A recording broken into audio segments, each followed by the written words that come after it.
Latinoamérica vivió un año cargado de acontecimientos. En 2022 hubo cambios de gobierno y crisis institucionales. Los fenómenos meteorológicos tampoco dieron tregua en la región, donde cada vez son más recurrentes. El año empezó sombrío para Perú. En enero, el vertido de casi 12.000 barriles de petróleo frente a la costa central del país causó la muerte de una cantidad indeterminada de peces, aves y mamíferos marinos. El desastre es considerado la peor emergencia medioambiental registrada en el país. En Petrópolis, una región montañosa cerca de Río de Janeiro, una tormenta devastó barriadas enteras y causó más de 200 muertos. Según las autoridades, fueron las peores lluvias en el municipio desde 1932. A lo largo del año también hubo corrimientos de tierras, muertes y desplazados en otras regiones como Paraná, Minas Gerais o Santa Catarina. En Venezuela, las lluvias provocaron un deslave que cubrió el pueblo de Las Tejerías en el este del país, matando al menos a medio centenar de personas. Y en Centroamérica, la tormenta Julia dejó medio centenar de muertos y miles de hectáreas de cultivos dañados. En América del Sur, debido al aumento de las lluvias, las famosas cataratas del Iguazú llegaron a registrar un caudal casi 10 veces mayor al habitual. En el terreno político fue un año de cambios en varios países. En Chile, Gabriel Boric se convirtió a los 36 años en el presidente más joven del país. Llegó con la promesa de un estado de bienestar y la meta de convertir a Chile, según sus palabras, en la tumba del neoliberalismo. 6 meses después de asumir, Boric se enfrentó a uno de los momentos más difíciles: el abrumador rechazo a una constitución, producto de un largo proceso iniciado en la revuelta social de 2019. El mandatario se comprometió a impulsar un nuevo proceso constituyente que comenzará en mayo de 2023. En Colombia, el exsenador y exguerrillero Gustavo Petro se convirtió en el primer presidente de izquierda en la historia del país. El político asumió el poder en un país empobrecido y castigado por una violencia que no se ha extinguido pese al acuerdo de paz de 2016 con las FARC. La última guerrilla reconocida del país, el Ejército de Liberación Nacional, reanudó las negociaciones de paz con el gobierno, suspendidas en 2019 por decisión del entonces presidente Iván Duque. La primera ronda terminó en diciembre con anuncios de liberación de rehenes y acciones humanitarias, pero sin acordar un alto el fuego. En el plano diplomático, Venezuela y Colombia normalizaron sus relaciones. Los dos países reabrieron la frontera al paso de vehículos de carga tras 7 años de cierre parcial y 3 de prohibición total, y anunciaron la reapertura total a partir de 2023.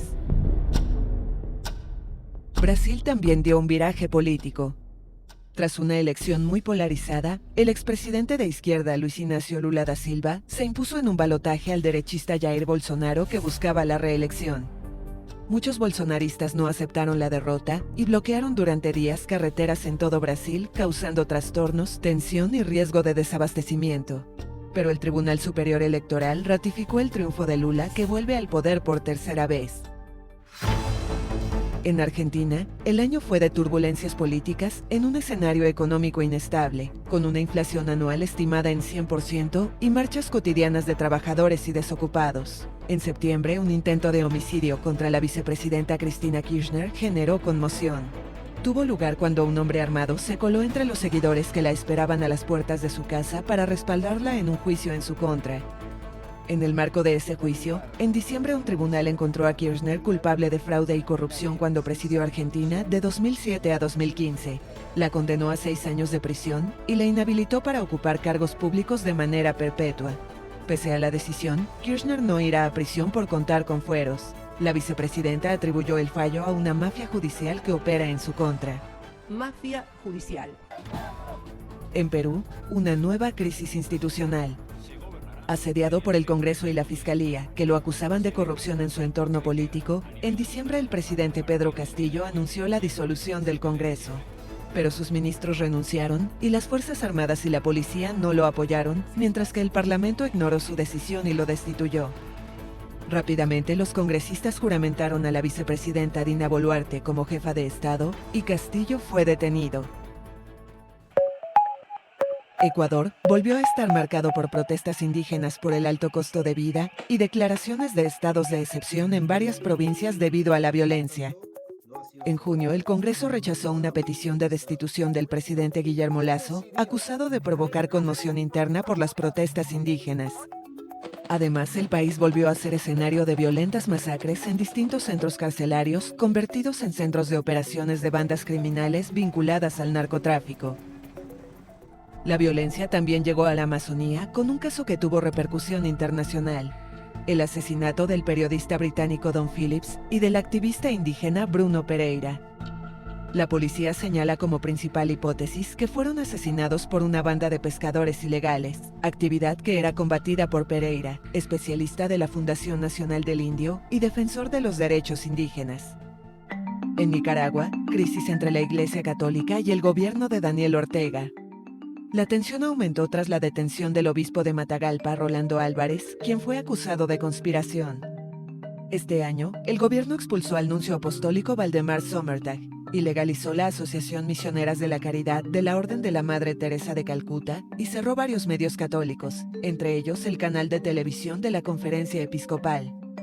Más de 200 opositores han sido además detenidos en el marco de la crisis política en la que está sumida Nicaragua desde las protestas opositoras de 2018.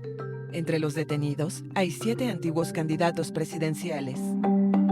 En la frontera de México y Estados Unidos, la crisis por la llegada de migrantes continúa.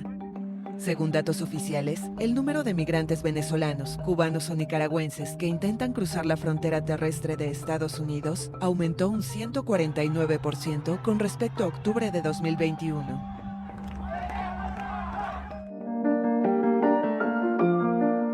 En Cuba, una nueva legislación colocó a la isla a la vanguardia de América Latina. En septiembre, los cubanos aprobaron un nuevo Código de las Familias que legaliza el matrimonio entre personas del mismo sexo, la adopción gay y el vientre subrogado. Poco después, las personas del mismo sexo empezaron a casarse en las distintas provincias del país. En la isla de Pascua, daños irreparables a un patrimonio histórico. Un incendio destruyó unas 100 hectáreas del Parque Nacional Rapa Nui y dañó unos 80 moai, las legendarias estatuas de piedra del territorio insular chileno en el Océano Pacífico. Argentina se despidió de Eve de Bonafini, la histórica presidenta de la Asociación Argentina de Madres de Plaza de Mayo, creada en 1977 para conocer el destino de sus hijos desaparecidos por el régimen militar. Murió a los 93 años. En la música también hubo despedidas. Los brasileños dijeron adiós a Gal Costa, una de las grandes voces de Brasil que murió a los 77 años. También falleció a los 79 años el cubano Pablo Milanés. El cantautor y fundador de la nueva trova cubana fue despedido por una multitud en Madrid, donde vivía desde 2017.